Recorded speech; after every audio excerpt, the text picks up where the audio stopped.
23절에 있는 말씀입니다.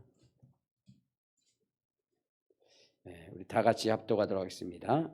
시작. 보라, 내가 너희를 보냄이 양을 이리 가운데 보냄과 같도다. 그러므로 너희는 뱀같이 지혜롭고 비둘기같이 순결하라. 사람들을 삼가라. 그들이 너희를 공회에 넘겨주겠고 그들의 회당에서 채찍질하리라. 또 너희가 나로 말미암아 총독들과 임금들 앞에 끌려가리니 이는 그들과 이방인들에게 증거가 되게 하려 하심이라. 너희를 넘겨줄 때에 어떻게 또는 무엇을 말할까 염려하지 말라. 그때에 너희에게 할 말을 주시리니 말하는 이는 너희가 아니라 너희 속에서 말씀하시는 이 곧 너희 아버지의 성령이시니라. 장차 형제가 형제를, 아버지가 자식을 죽는 데 내어주며 자식들이 부모를 대적하여 죽게 하리라. 또 너희가 내 이름으로 말미암아 모든 사람에게 미움을 받을 것이나 끝까지 견디는 자는 구원을 얻으리라. 이 동네에서 너희를 박해하거든 저 동네로 피하라. 내가 진실로 너희에게 이르노니 이스라엘의 모든 동네를 다 다니지 못하여 인자가 오리라. 아멘. 이제 자기 자신을 축복할 때 이렇게 축복하십시오. 나는 예수님 때문에 가장 행복한 사람입니다. 고백하시기 바랍니다. 나는 예수님 때문에 가장 행복한 사람입니다. 아멘. 하나님께서는 우리에게 시대를 분별하라, 때를 분별하라 이렇게 말씀을 하셨습니다. 그러면서 우리가 곡식을 심을 때가 있고 거둘 때가 있고 또 우리가 울 때가 있고 기쁠 때가 있고 물이 밀려올 때가 있고 쓸 때가 있고 그러면서 여러 가지 그러한 그 자연적 현상과 삶을 통해서 우리가 어떠한 존재가 되어야 되는지를 알게 하셨어요. 그것은 다른 것이 아니라 시대를 분별할 수 있는 능력이죠. 그리고 그 시대를 분별해서 그 시대에 맞는 그러한 신앙을 우리에게 가져서 우리의 신앙을 굳건히 지킬 수 있도록 우리 주님이 그렇게 말씀을 하셨습니다. 그러면 여러분, 우리가 이 시대를 살아가면서 과연 이 시대는 어떠한 시대인가? 성경은 이 시대를 마지막 시대다라고 이렇게 말씀을 하십니다. 근데 이 마지막 시대라고 하는 것이 우리에게 다가오게 되면 우리는 기쁨과 즐거움도 있지만 또 때로는 두려움도 있습니다. 기쁨이라고 하는 것은 다른 것이 아니라 이 환란이 끝나고 나면, 이 시간이 끝나고 나면 바로 우리 주님이 오신다는 거죠. 오늘 여기에 보면은 23절에 보면 이렇게 말씀하셨어요. 자, 시작. 이 동네에서 너희를 박해하거든 저 동네로 피하라. 내가 진실로 너에게 이르노니 이스라엘의 모든 동네를 다 다니지 못하여 인자가 오리라. 우리 주님이 오신다는 거예요. 우리 주님이. 그렇기 때문에 우리 주님이 오시니까 얼마나 기쁘고 즐겁고 감사하겠습니까? 그렇지 않겠어요? 자, 그런데 반면에 이 마지막 시대에는 또한 무서운 환난과 고난이 있다는 거예요. 그렇기 때문에 우리가 심히도 어렵고 참 고통스럽죠. 자, 그러면 여러분, 이 시대에, 이 마지막 시대에 우리가 가져야 할 그러한 그 믿음, 또한 갖춰야 할 그런 요건은 무엇일까? 우리 16절에 보면 이런 말씀이 있습니다. 16절 시작. 보라, 내가 너희를 보냄이 양을 이리 가운데 보냄과 같도다. 그러므로 너희는 뱀같이 지혜롭고 비둘기같이 순결하라. 그러니까 마지막 시대에 우리가 준비해야 할 그러한 그 신앙의 자세는 다른 것이 아니라 뱀같이 지혜롭고 비둘기처럼 순결해야 된다는 거예요. 뱀같이 지혜롭고 비둘기처럼 순결하라. 마지막 시대에는 우리는 이와 같은 그 지혜와 순결함을 갖춰야 된다는 거예요. 그런데 여기 뱀같이 이렇게 얘기하다 보니까 우리 그리스도인들에게는 이 뱀이라고 하면 알레르기가 있어요. 그렇죠? 뱀하면 마귀, 사탄, 용 이런 것들을 생각하게 되는데 주님은 우리에게 말씀하시기를 뱀처럼 지혜로라 이렇게 말씀을 하셨습니다. 그러면 여러분, 뱀처럼 지혜롭다는 게 무엇일까? 우리가 한번 살펴봐야 됩니다. 그런데 여기서 뱀처럼 지혜로라라고 하니까 지금 무슨 뭐 뱀의 특성이나 특징이나 이런 것들을 우리가 갖추고 배우라는 그런 것은 아닙니다. 여러분들, 이 뱀처럼 지혜롭다라고 하는 것은 성경에서 뱀이 어떻게 표현되어지고 있는가, 그거를 우리는 봐야 돼요. 그러니까 성경이 말하는 뱀은 어떤 존재인가, 그것을 보고 우리가 성경이 원하는 그 뱀의 지혜를 우리가 받아야 된다는 거죠.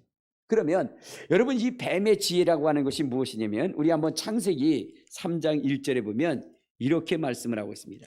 창세기 3장 1절. 자, 우리 다 같이 합독하도록 하겠습니다. 시작. 그런데 뱀은 여호와 하나님이 지으신 들짐승 중에서 가장 간교하니라. 뱀이 여자에게 물어 이르되 하나님이 참으로 너희에게 동산 모든 나무의 열매를 먹지 말라 하시더냐. 자, 여기 보면 뱀에 대하여 표현할 때 뱀은 간교한 자다. 그러니까 뱀은 교활하고 간교한 자예요. 그러니까 아주 뭐냐면 지혜가 있어요. 사람을 공경에 빠뜨릴 수 있는 그러한 그 지혜가 있다는 거죠. 자, 그러면 여러분, 우리에게 하나님이 뱀처럼 지혜롭다라고 할 때에 이처럼 뱀의 간교함을 우리에게 배우라는 것이냐 이거죠. 그렇지 않습니다. 우리 하나님은 우리에게 말씀하시기를 뭐라고 말씀하시냐면 정직하라고 말씀하셨어요.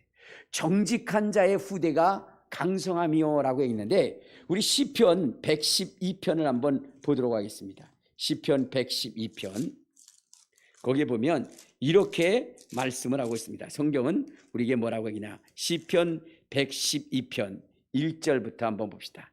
자, 1절부터 우리 6절까지 시작. 할렐루야. 여호와를 경외하며 그의 계명을 크게 즐거워하는 자는 복이 있도다.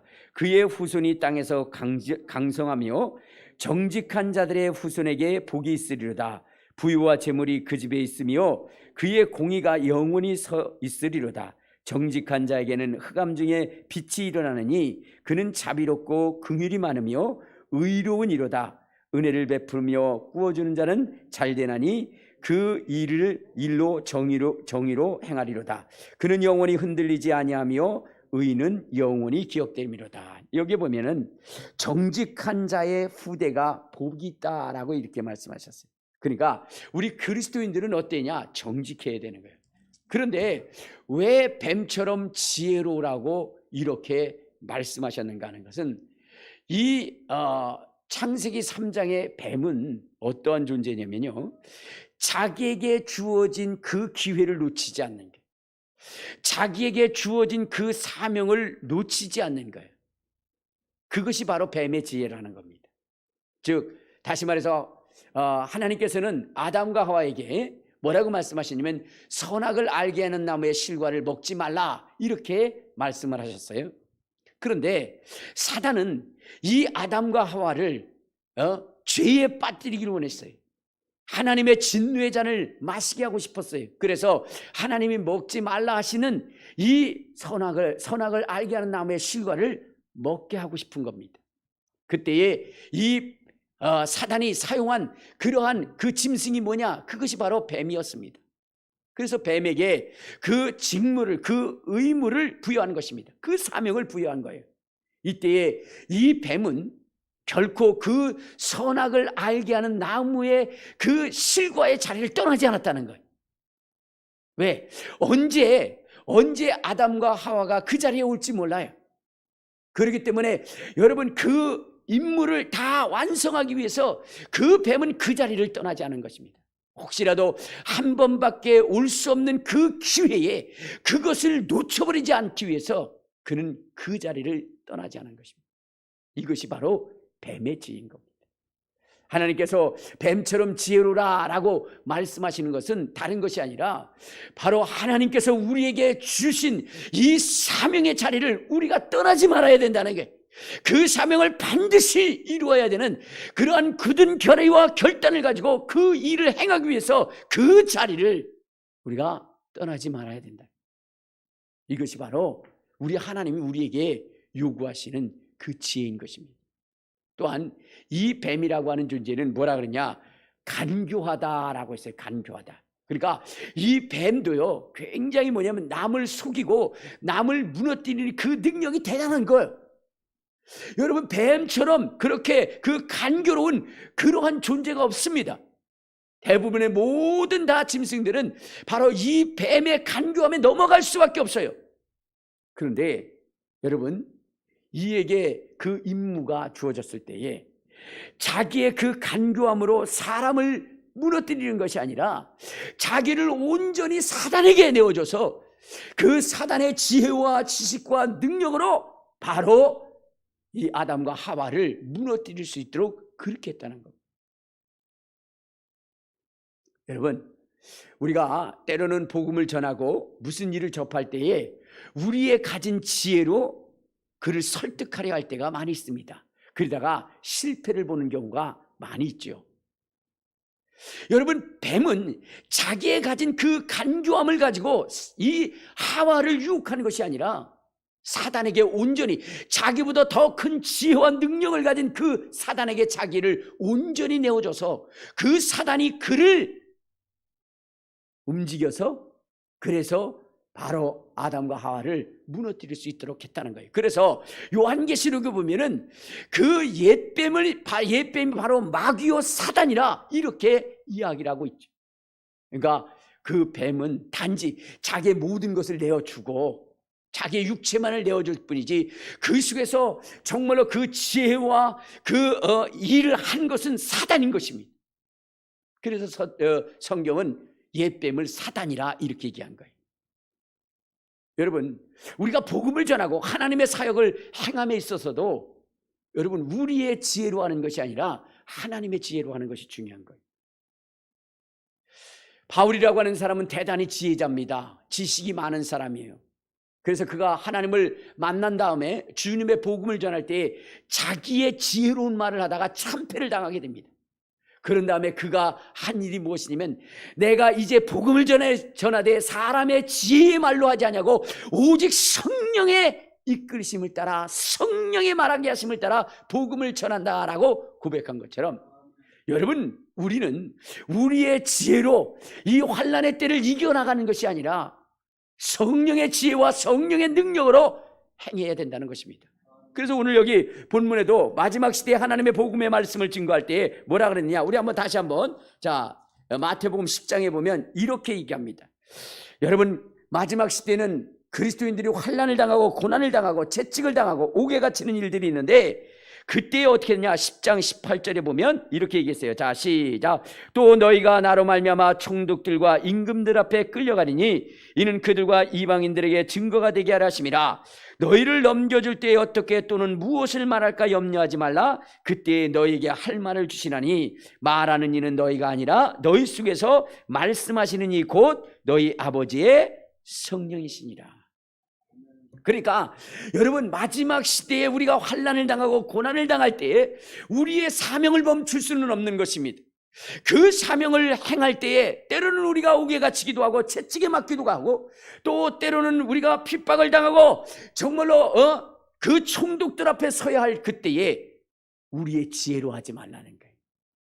우리의 경험으로 하지 말라는 거예요. 오직 성령의 말하게 하심을 따라 여러분, 성경께서 우리의 입술을 주장할 수 있도록 우리를 온전히 그분 앞에 내어놓으라는 것입니다. 뱀의 지혜라고 하는 것이 바로 그런 거예요. 그 자리를 떠나지 않고, 그리고 온전히 정말로 자기를 그렇게 자기에게 사명을 준 그의 그 지혜와 능력을 철저하게 의지하고, 그리고 또 여러분 보세요. 이 뱀이라고 하는 존재가 짐승 아닙니까? 아마 네 발로 기어다니던 그러한 짐승이었던 것 같아요. 그러나 그 사명을 이룸에 있어서 그는 자기의 모든 다리를 잃고 이제는 배로 기어다녀야 되는 이 저주스러운 그 삶을 살겠습니다. 그러나 그 저주스러운 삶을 산다 할지라도 그 사명을 끝까지 이행하고 실천했던 존재가 누구냐? 그게 뱀이에요. 우리도 마찬가지입니다. 복음을 전하다가 때로는 우리가 정말로 찢김을 당하고 상함을 당한다 할지라도 여러분, 우리는 예수 그리스도께서 우리에게 주신 그 사명을 감당할 수 있는 자가 되리라. 손해를 보기 때문에 그 사명을 뒤로 하고, 어려운 일을 당하기 때문에 그 사명을 뒤로 하는 것, 이것은 하나님이 원하시는 지혜가 아니라는 겁니다. 뱀의 지혜가 아니라는 거예요. 그러므로 여러분, 마지막 시대는 무서운 그러한 천재지변에 그러한 환난과 고난이 있고 지옥의 문들이 열려질 때에 수많은 사람들은 때로는 자기의 고난으로 인하여, 핍박으로 인하여, 여러분 자기의 그러한 그 아픔 때문에 주님을 갖는 그 믿음들을 다 버릴 때가 있습니다. 여러분, 그때에 우리는 그러한 사람이 되어지서는 안 되는 것입니다. 비록 배로 다닐지라도 정말로 그 사명을 감당하려 했던 그 뱀처럼, 비록 우리가 찢김을 당하고 상함을 당하고 채찍을 당할지라도, 때로는 십자가에 못 박혀 죽임을 당할지라도, 우리 주님께서 우리에게 주신 그 사명을 완전히 완수하겠다라고 하는 그러한 굳은 결의와 결단을 갖는 것이 바로 중요하다는 것입니다. 마지막 시대에 우리가 가져야 할 그 믿음이라는 것입니다. 또 여기에 보면은 비둘기처럼 순결하라 라고 얘기했어요. 비둘기처럼 순결하라. 여러분, 비둘기처럼 순결하라 하는 것은 무엇일까요?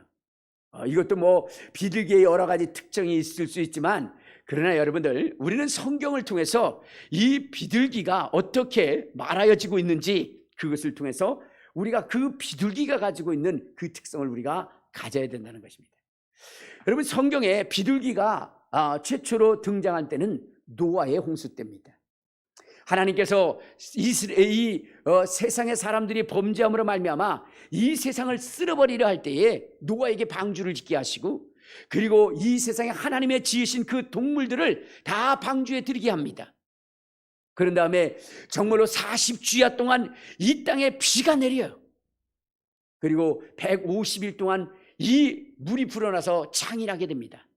그 연후에 물이 줄어들게 되면서 산봉우리가 보여지게 될 때에, 그때에 이 노아가 까마귀를 밖으로 내놓습니다. 그런데 이 노아가 까마귀를 밖으로 내놓는 이유는 무엇일까요? 그것은 다른 것이 아니라 바로 지금 이 땅에 그 정보를 얻기 위한 것입니다. 땅이 어떻게 되어져 있는지, 지금 물은 얼마만큼 빠지고 있는지, 그것에 대한 정보를 얻기 위해서 까마귀를 내보냈는데, 이 까마귀는 나가서 돌아오지를 않습니다. 까마귀는 돌아오지를 않아요. 그래서 며칠이 지난 다음에 이제 바로 비둘기를 내보냈습니다. 근데 비둘기를 내보내니까 비둘기가 세상 밖을 돌아다니다가 그냥 돌아오는 거예요. 여러분, 비둘기를 통해서 알고자 하는 것이 무엇일까요? 그것은 이 땅에 얼마만큼 물이 줄어들었는가, 그것을 보게 하겠는데, 여러분, 충분히 이 비둘기는 잎사귀를 따올 수 있습니다. 산봉우리가 그때 다 뭐냐면 드러나 있었거든요. 그런데 비둘기는 그 나뭇잎을 따오는데, 여러분, 그 산봉우리에 있는 나뭇잎을 따오잖아요. 그냥 돌아옵니다. 그래서 며칠이 지난 다음에 또 내보내니까, 그때는 이 비둘기가 나와가지고 잎사귀 하나를 따오는데, 무슨 잎사귀를 따오냐면 감람나무 잎사귀를 따옵니다. 여러분, 그 감람나무의 잎사귀를 따온 이유가 뭘까요? 그것은 다른 것이 아니라, 여러분, 감람나무라고 하는 것은 저지대에 성장하는 것입니다. 저지대에서 자라는 거예요. 그러니까 여러분, 이 비둘기는 노아가 자기를 왜 내보냈는지를 알아요. 그래서 이파리를 따오는데, 그 산봉우리에서 자라는 그 이파리를 따오는 것이 아니라 저지대, 사람이 존재할 수 있는 그 땅에서 자라는 그 나뭇잎을 따온 것입니다. 그래서 충분히 노아가 바라는 그 정보를 알려준 거예요. 그러니까 여러분, 비둘기라고 하는 것은 무엇을 얘기하는 것이냐? 그 노아가 원하는 그 정보가 무엇인지를 알고 그 정보를 바로 알려줄 수 있는 그 존재가 누구냐? 그게 바로 비둘기라는 거예요. 그리고 여러분, 이 비둘기라고 하는 존재는 어떻게 돼요? 이 노아에게 그 임무를 완성할 때까지 노아를 떠나지 않는 겁니다. 그래서 첫 번째 내놓았을 때도 어떻게 해요? 돌아왔고, 두 번째 여러분 내놓았을 때도 돌아와서 그 노아에게 자기의 임무가 완성된 것을 확인시킬 때까지 바로 이 비둘기는 그 자리를 떠나지 않았다는 거예요. 오늘 우리가 여러분 비둘기처럼 순결하라고 하는 것은 다른 것이 아니라 우리의 사명이 다할 때까지 우리는 누구를 떠나지 말아야 되냐? 예수 그리스도를 떠나지 말아야 돼요. 비둘기의 순결함이라고 하는 것은 다른 것이 아닙니다. 바로 예수 그리스도를 절대로 떠나지 않고 그분 앞에 붙어 있으라는 것, 그것을 우리에게 말씀하시는 겁니다. 여러분 요한계시록에 보면 이러한 말씀이 있습니다. 우리 한번 요한계시록 14장에 보면 14만 4천이라고 하는 숫자에 대한 이야기를 합니다. 14만 4천. 여러분 이 14만 4천은 굉장히 중요한데 14만 4천에 대해서 우리 한번 읽어봅시다. 요한계시록 14장 1절부터 한번 봐요. 1절. 자, 시작. 또 내가 보니 보라 어린 양이 시온산에 있고 그와 함께한 14만 4천이 서 있는데 그들의 이마에는 어린 양의 이름과 그 아버지의 이름을 쓴 것이 있더라. 자, 여기 보면 뭐라고 나왔어요? 이 14만 4천이라고 하는 존재는 항상 예수 그리스도와 함께 했다는 겁니다. 예수 그리스도와 함께 했다. 그러니까 여러분 순결이라고 하는 것은 다른 것이 아니라 뭐요? 예수 그리스도와 함께하는 것. 여러분 비둘기가 노아와 그 사명을 마칠 때까지 함께 했던 것처럼 그 사명을 함께하는 것. 여러분들 예수님께서 요단강에서 세례를 받으시고 물 위로 올라오실 때 그때 성령이 임하실 때 비둘기처럼 임하셨다 그랬어요. 그러면 여러분 왜 성령님을 비둘기처럼 표현하셨는가 하면 이 성령님은 예수 그리스도와 한순간도 떨어져 있는 적이 없는 거예요. 광야의 시험을 받을 때도 여러분 정말로 그 땀방울이 핏방울이 되며 기도하실 때도 십자가에 못 박힐 때도 성령님은 예수 그리스도와 함께 하신 것입니다. 그가 이 세상에 태어나실 때도 성령님은 예수 그리스도와 함께 하셨기 때문에 그렇기 때문에 그 성령님을 비둘기처럼 묘사한 겁니다. 그러니까 여러분 마지막 시대에 여러분 우리의 그 신앙은 어떻게 되냐? 이 마지막 환난 속에서 우리가 해야 되는 것은 다른 것이 아니라 예수 그리스도를 철저히 의지하고 성령의 충만한 능력으로 우리가 하나님의 말씀을 부여잡고 나가는 것입니다.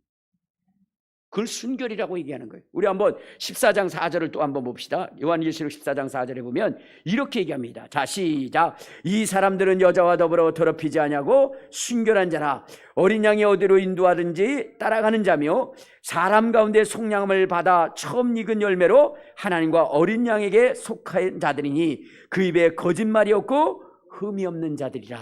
그러니까 여기 보면 뭐라 했어요? 순결한 자라. 순결한 자는 어떤 자냐? 예수 그리스도가 어디로 가든지 그를 따라가고 그를 의지하며 살아가는 자다.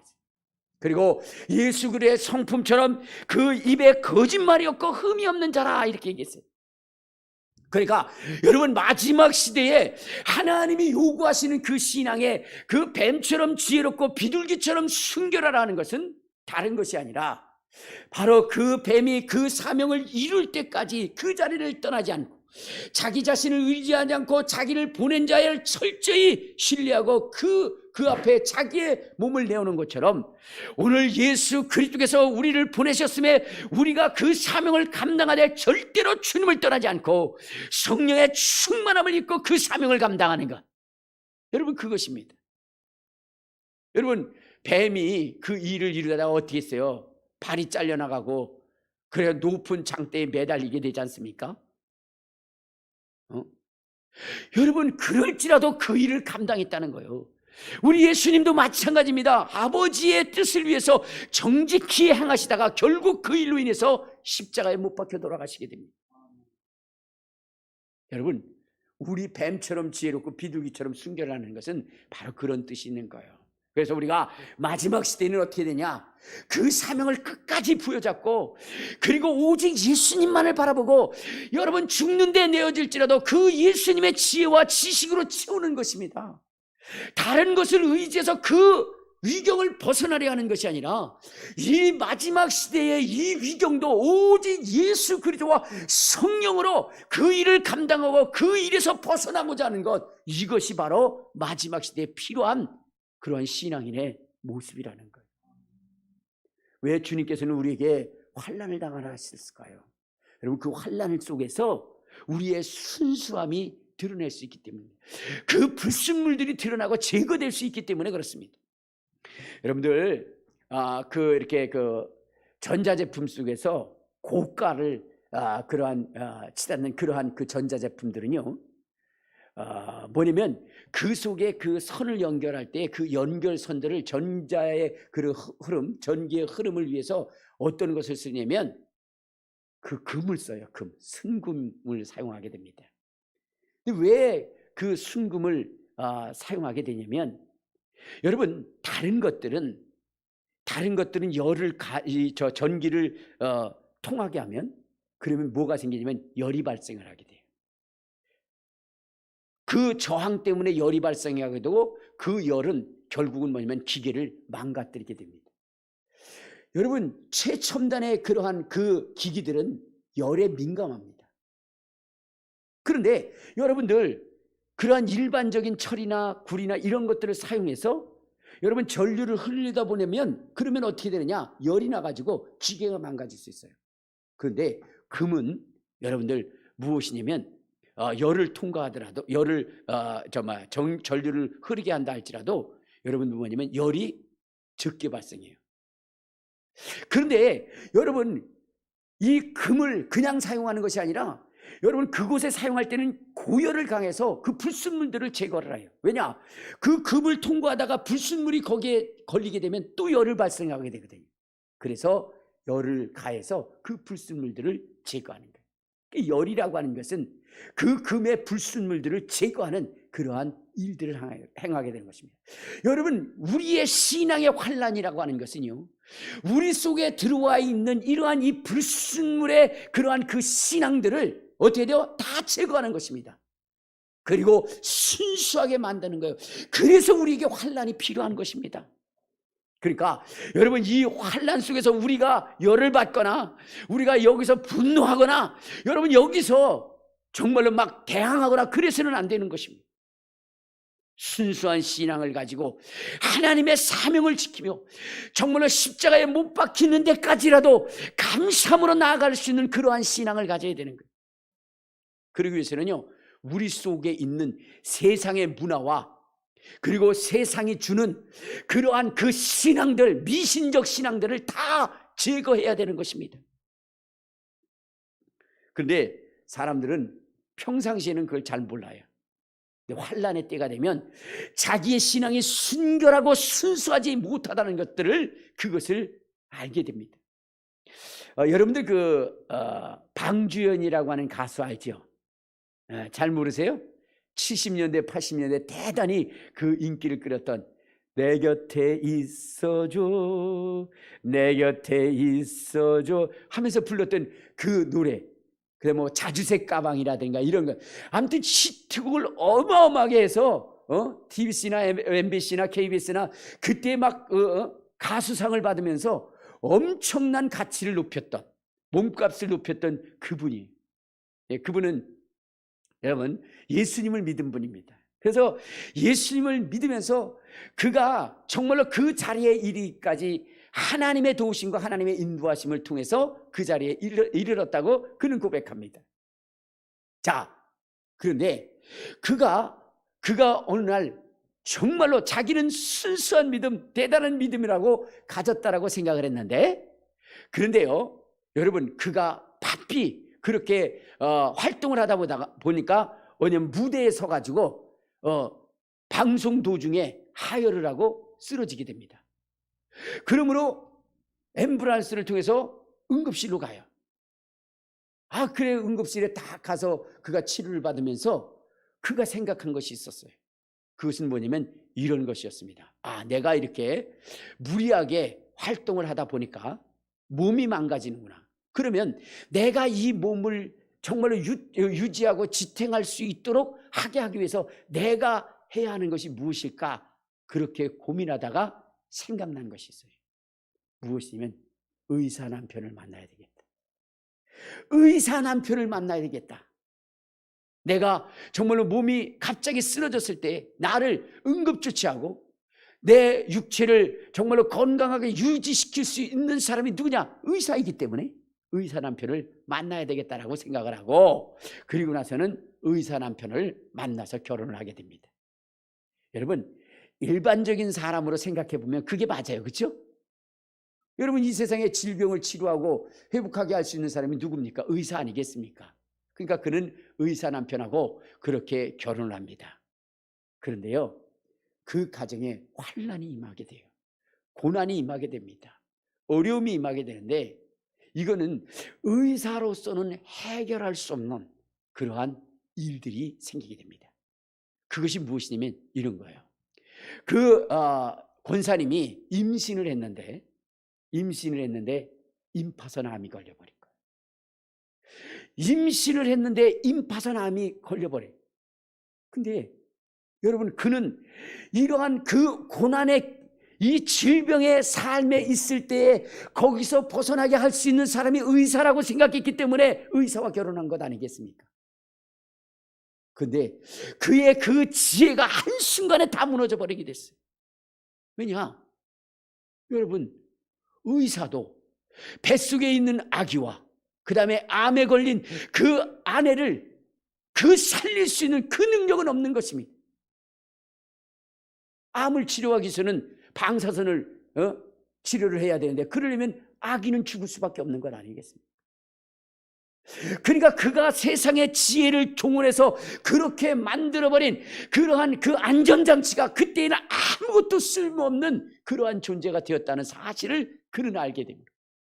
이제는 그것을 다 버리고 이제는 하나님 앞에 의지하게 돼요. 하나님 앞에. 그래서 그는 하나님 앞에 부르짖기 시작합니다. 하나님 앞에 간구하기 시작합니다.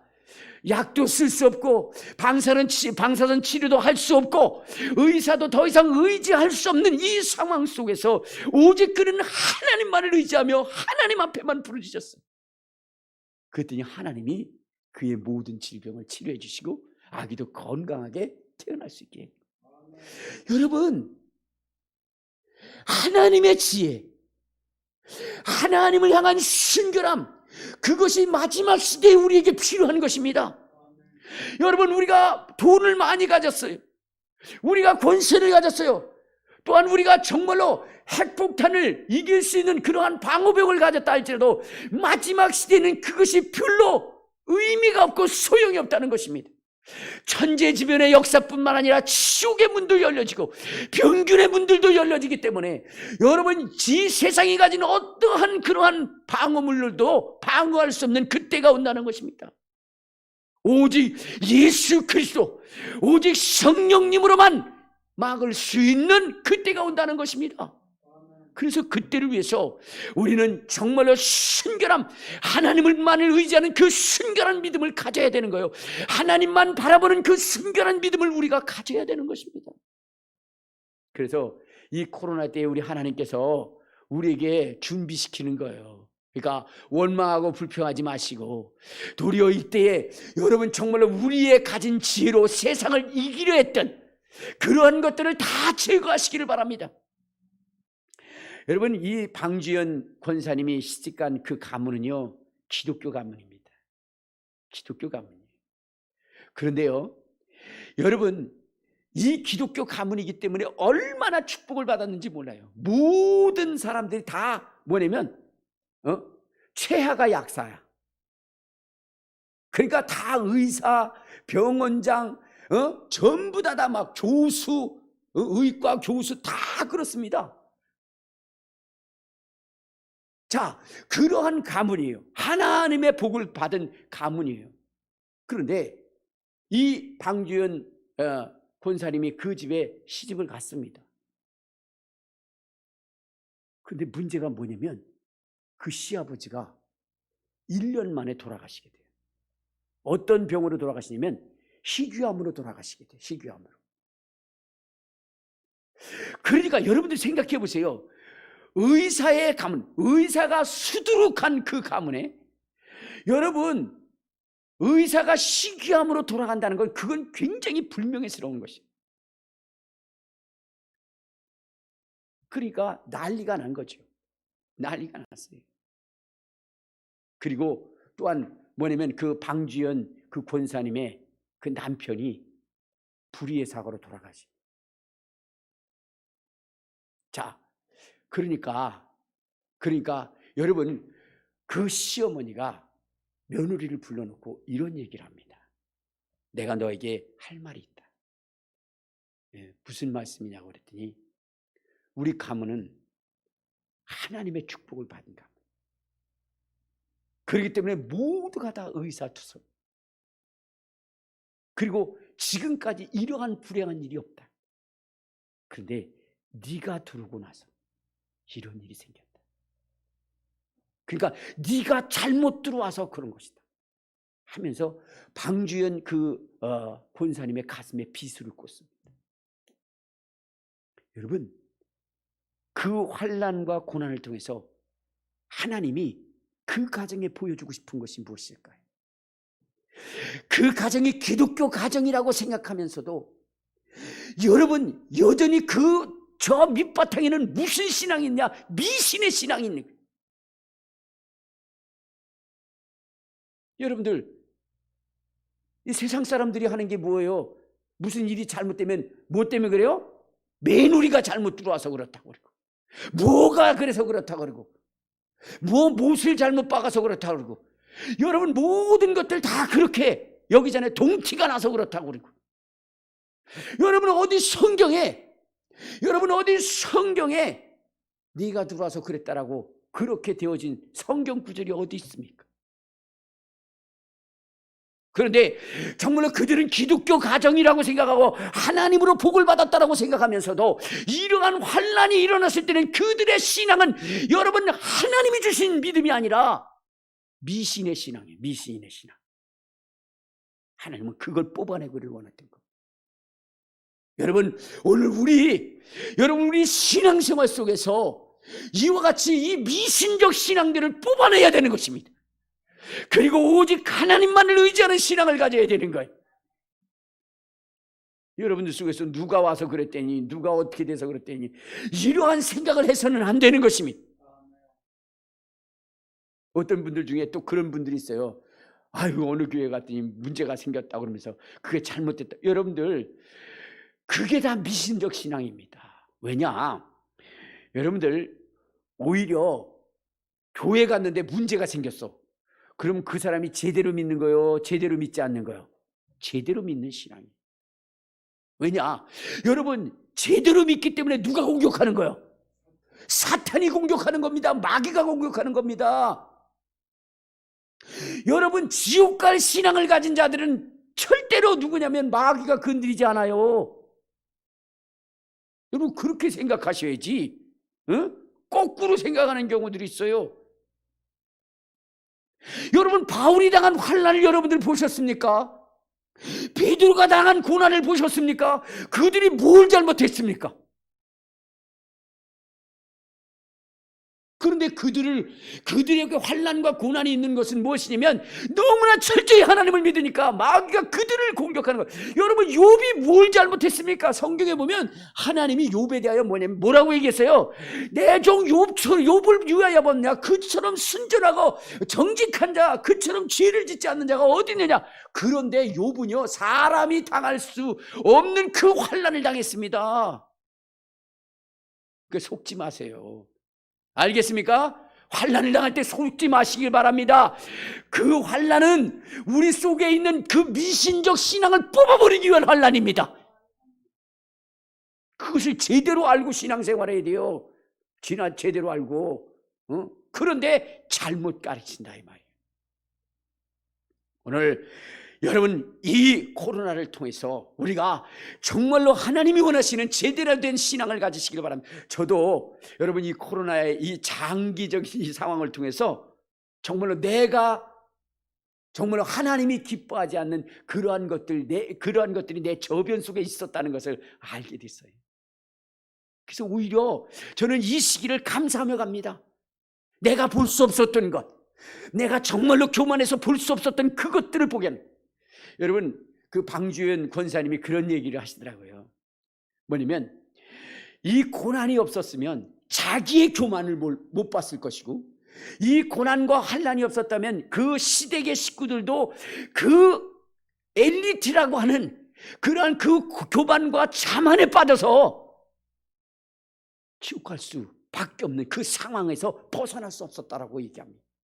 자기가 그 환난을 당하면서 고난을 당하면서 정말로 하나님 앞에 자기가 얼마나 무능하고 얼마나 연약한 존재고 정말로 자기 스스로는 아무것도 할 수 없는 존재임을 깨닫게 돼서 이제는 철저하게 자기 자신을 낮추고 겸손한 자가 되어서 지금은 오직 하나님의 사랑을 전하고 하나님을 찬미하며 찬양하며 하나님께 영광 돌리는 그러한 자가 되었다라고 고백하는 것을 보게 됐습니다. 만약에 자기에게 그러한 순환이 없고 그러한 환난이 없었다면 자기는 여러분 최고의 그러한 인기 반열에 있는 자로서 자기의 교만함을 깨닫지 못하고 자기의 부족함을 깨닫지 못했을 거라고 얘기합니다. 여러분, 이 코로나가 우리를 낮추고 우리의 볼 수 없었던 것을 보게 하고 그것을 제거하게 하고 하나님의 지혜와 그 순수함을 갖출 수 있는 그러한 그 기회의 시기로 여러분 삼으시고 여러분 자기 자신을 돌볼 수 있는 그러한 시간이 되시기를 주님의 이름으로 축원합니다. 그래서 진짜 환난의 때에 여러분 한 심령도 황당한 일을 당하지 않고 그때에 그 환난을 이겨서 승리하여 주님의 나팔 소리와 함께 우리가 호련히 정말로 끌려올라 첫째 부활에 참여할 수 있는 주님이 원하시는 그 거룩한 영광에 참여할 수 있는 저와 여러분이 될 수 있기를 주님의 이름으로 축원합니다.